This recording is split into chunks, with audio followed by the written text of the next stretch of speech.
Welcome back. Welcome to Subaraj Academy. You are learning standard C++. C++ that is compatible with ISO standard and ANSI standard. Okay. And we are at lesson 3B. Why I have made 3B? Lesson 3 and 3B are covered in chapter 3 of the book by me, Subaraj. So in this chapter, in this lesson, we are going to look at branching and iterations. Okay, both are very important. They enable structured programming. So let us look at branching first. If, see within bracket, condition true, execute these statements. What happens? Condition can be true or false. If it's false, nothing will happen. It will skip to the next statement. So we can also we can have if and else both. If condition is true, you execute statement S1. If not, execute statement S2. After either of this, only one of them will be executed. After that, you go to statement S3, which is the next statement in sequence in the program. Got it? If is used to conditionally jump to group of statements. Let me give a simple example to demonstrate if statement and else statement. They are both the keywords, you know it. So here include IOStream, and we have to use namespace standard if you want to avoid the prefixing cout or to cout and cin. The main function every C program will have a main function. That's the place from which the program execution starts. So we discovered int, integer type int. Now we're going to use integer type short. Okay, the short is short integer. I'm declaring two short integers, var1 and var2. Then I display a statement, enter two short numbers and an escape sequence, new line character. It will jump to the next line. Now cin is an object to receive inputs from standard input. Cout is the object which directs the output to standard output, that is the console monitor. Whereas cin is the object which directs the program to receive input from the keyboard. So you can put cin var1, only one variable will be taken. If you put var1 and then var2, you can have any numbers. So what you do is when you get the input, after the input is typed, you either use tab or you press enter, it will read the second number and third number and so on. So what we do in this statement is we are receiving two variables of type short. And if var1 is equal to var2, then if they are equal, then you type equal numbers. See, the preceding the new line character. So before y appears, it will take you to the next line. You can play with it. If numbers are not equal, you will get this will be skipped, and else will operate. You will say number type are not equal. So I execute the program in the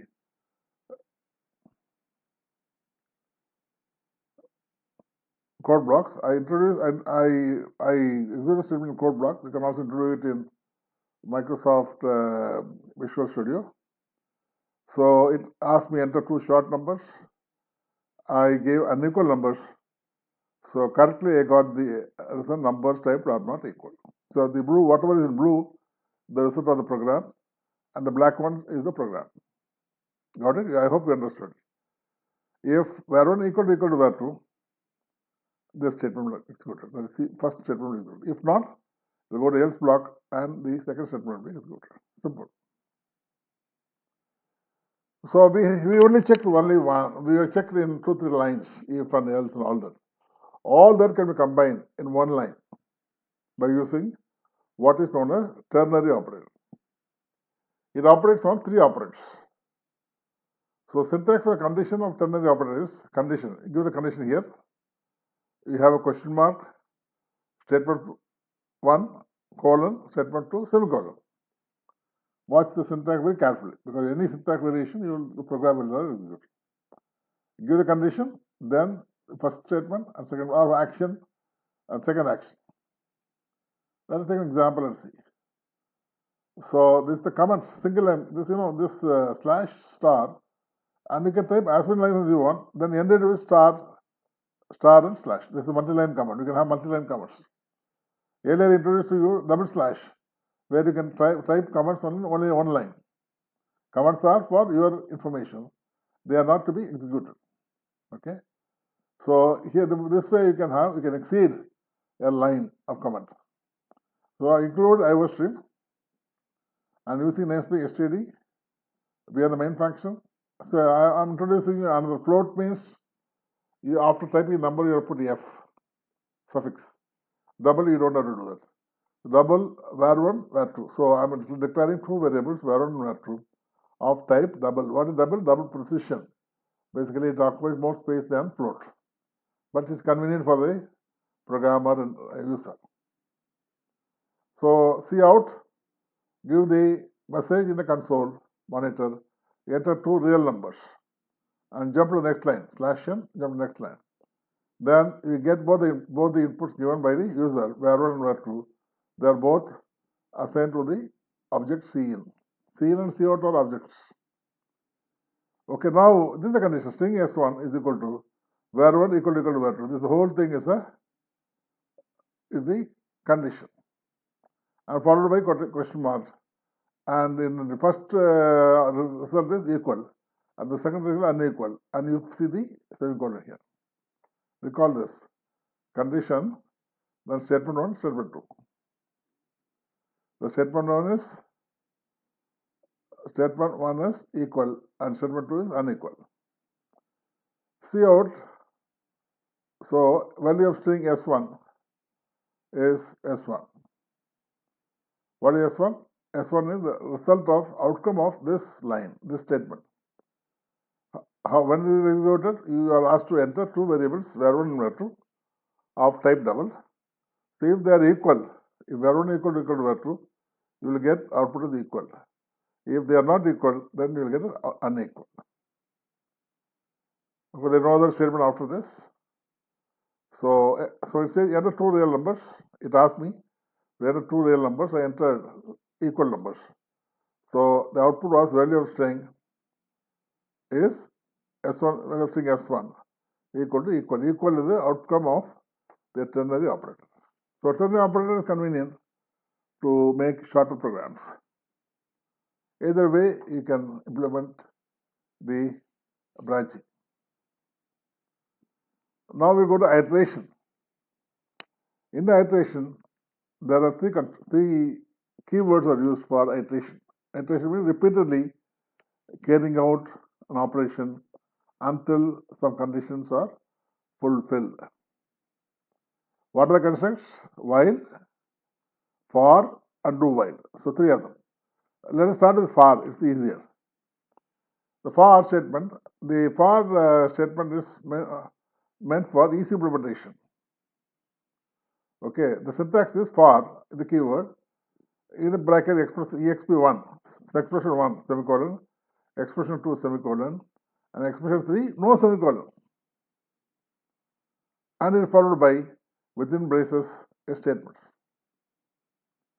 So there are three expressions. We will see what are they. Note the keyword for, the parenthesis, and semicolon. You note that there is no semicolon after exp3. exp1, exp2, and exp3 are expressions, and their relevance are discussed here. So the body of the statement, this is the statements, is either a single statement or a group of statements, more than one statement. We can enclose both single statement and multiple statement within brace. But if a single statement has to be executed, then there is no need for the braces. What is exp1? Contains the initial value of an index or a variable. exp2 contains the alteration, exp3 contains alteration of the index after each iteration of the body. exp2 is conditioned to be satisfied before the body our statement can be executed. Got it? exp1 is the initial value, initial index, and that should satisfy exp2 for executing the group of statements. And exp3 is the alteration you make to the exp1 after every iteration. Let us take an example. So this example, we try to find the sum of first 100 natural numbers. What is the natural number? Say 1, 2, 3, 4 up to 9 is first 9 natural numbers. So up to 100 means first 100, 1 to 100, the first 100 natural numbers. So you have the function, you have to include IO stream for input output. Int main. So in the main function, see, int main will be there in every program. That's the place from where the program starts in every program. So it is a must.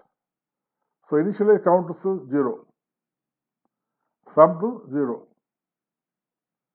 So for count is equal to 1. So exp1 count is equal to 1. exp2 count is less than or equal to 100. Count plus plus is the increment we are going to give after every iteration. So initially sum is 0. Sum plus count is also, sum plus count will be 0 plus 1. Then count is incremented to 2. So now sum is 1, count is 2. So 1 plus 2 is 3. Like that it goes on. So finally we print out sum of first natural numbers and the sum. The sum of first 100 natural numbers is 5050. Understood? So all three expressions are here. The comma operators are used for combining expressions. Comma is used for many other purposes also. I mean, when you are declaring multiple variables, we use a comma. Int, var1, var2, var3, semicolon. Short, var1, var2, var3, var4, semicolon. Comma also can be used usefully in the for statement. So suppose you want to combine. In the previous example, we had only one index. We want to have two indices, I and j. So we can say I is equal to 0, j is equal to 10, semicolon. I is less than or equal to 6, j is greater than or equal to 5, semicolon. I plus plus, j minus minus. So this way, it's very useful to combine the expressions in the for statement where you can have multiple indices. Let me demonstrate a program. We already seen the for loop. We found the sum of 100 natural numbers. Now I will demonstrate to you the while loop. For what? To reverse a number. So you have to include IO stream in every program. You have to include int main. And I am declaring two variables of type integer, num and reverse. And I am assigning 0 to reverse. Now I am telling enter the number to reverse. So that will be displayed in the console monitor, see out, right? Then the number should be entered in with the keyboard. So now num is known, okay? Reverse equal to 0. So while num is greater than 0, reverse equal to reverse into 10 plus num percentage 10. What is the initial value of reverse? Is 0. Suppose I assume that I enter num as 15. So num is greater than 0? Yes. Reverse equal to 0 to 10, 0, plus num percentage 10 is 5. Now I divide num is equal to num by 10. What is num was 15 by 10, you will get 1. Num is greater than 0, yes, num is 1. Reverse equal to reverse into 10. What is reverse? 5, no? 5 into 10, 50. Plus num percentage 10 is 1, so 51. So 1, 5 will be reversed to 51. So then the while loop works like this. While, see the group of statements in the loop is enclosed within braces. Then we print the reverse number is equal to reverse. So enter the number to reverse 1, 2, 3, 4, and reverse number is 4, 3, 2, 1. Any number you can reverse using this. While use while is again a keyword. Now I'll also demonstrate to you do while, a slight variation from while. Do while is slightly modified from white shade. So now green number is 9876, reverse equal to 0. Do the shade of enter. Okay. Reverse equal to reverse it at 10. What is reverse was 0. 0 plus num percentage 10. 9876 divided by 10. The remainder will be 6. And num is num by 10. It will be 987. Goes here. Reverse is 6. 6 into 10. And like that it goes on. So when you put 6789 is the reverse number I get. Okay. So you look at the try to compare while and do. So while which condition is given at the top. Do while condition is given the bottom of the loop. There are three excellent loop constructs in C++ and many other languages also. Some languages have only one of them. For instance, Python has got only one, for. With for we can implement other two. Okay, now we have been branching, we have been looping. Now I introduce to you another interesting construct of C++, which is switch.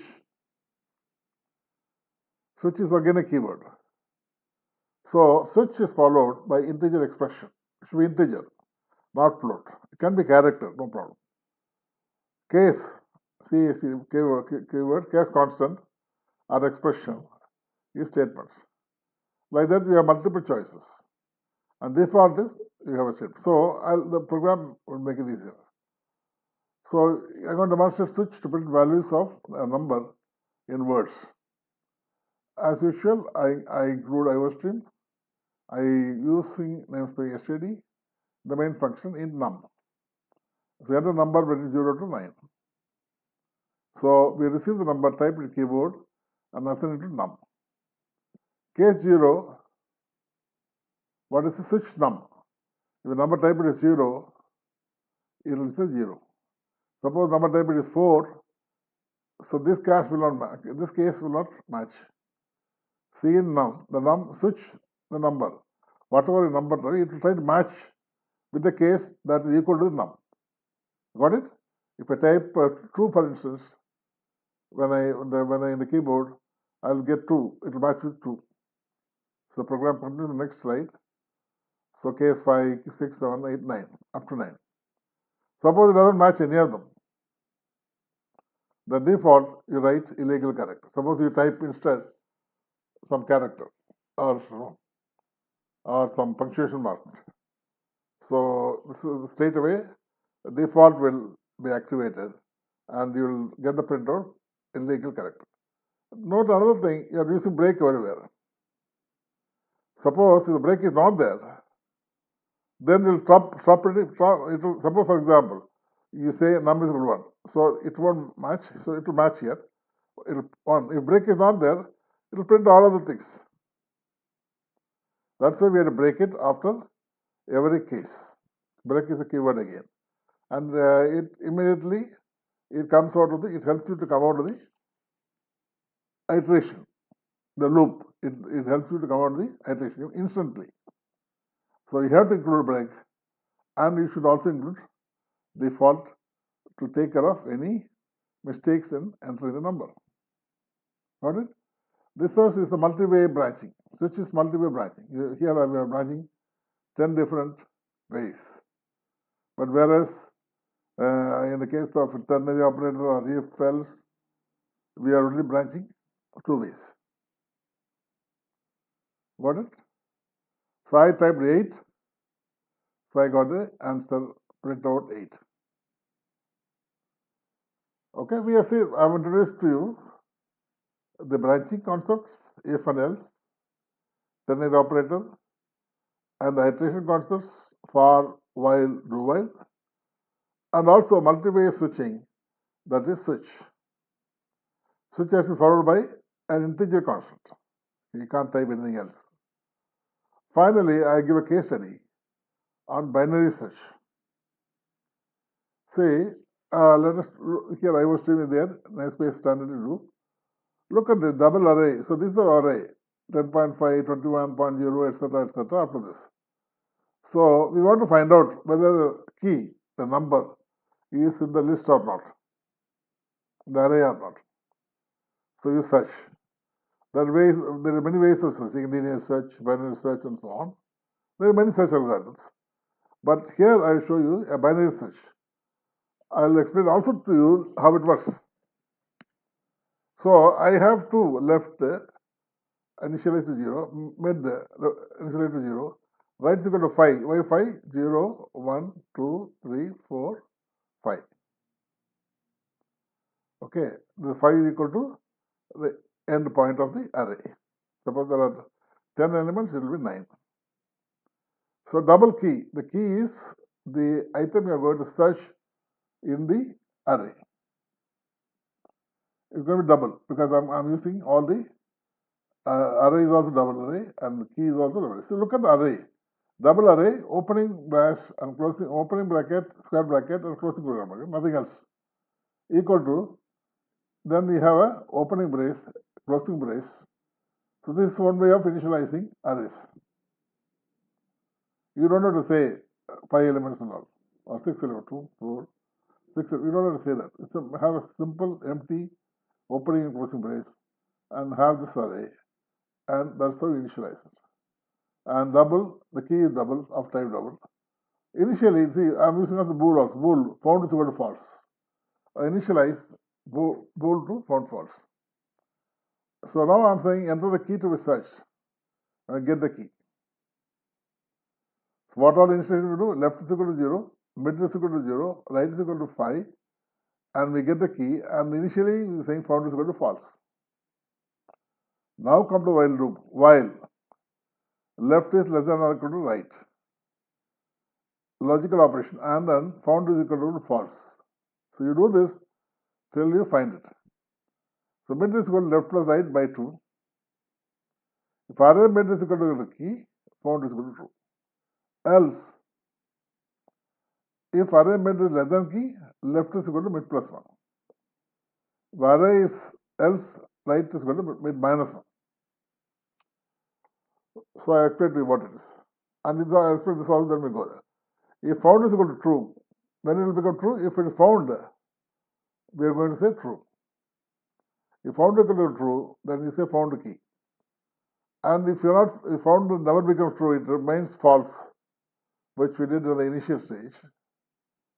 If found is equal to false, then you say the whole list has been traversed. I couldn't find the key in it. I will print not found. Got it? Let us take, now initially the left is 0, right is 5, isn't it? Left is 0, right is 5. So what is mid is equal to 0 plus 5 by 2, that is nothing but 2. It's 2.5, but it can't be 2.5, 2. So now array mid is 2, 0, 1, 2, array mid is 33.9. If the number key you are typing is 33.9, you will say found is equal to. If it's something else, you will say, you will skip this.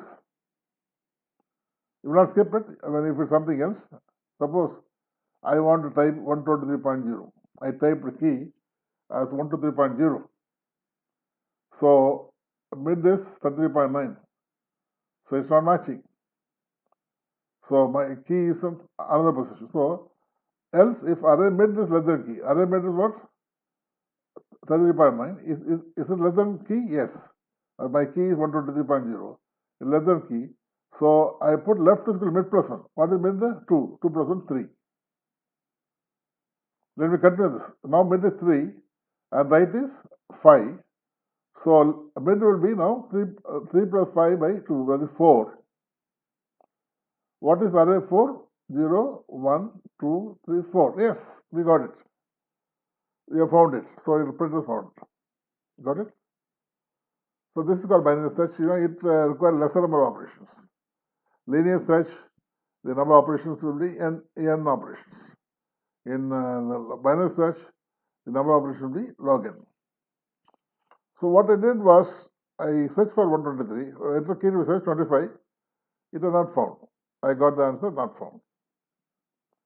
And next 123.0, it found key at position 5. 0, 1, 2, 3, 4, 5.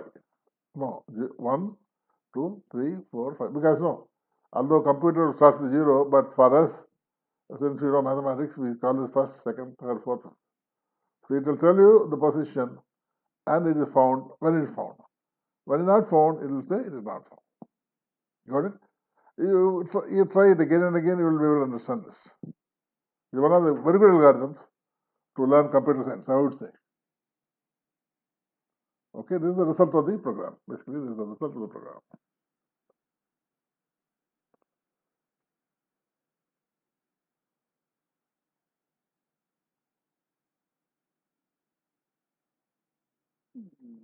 Okay, you understood binary search?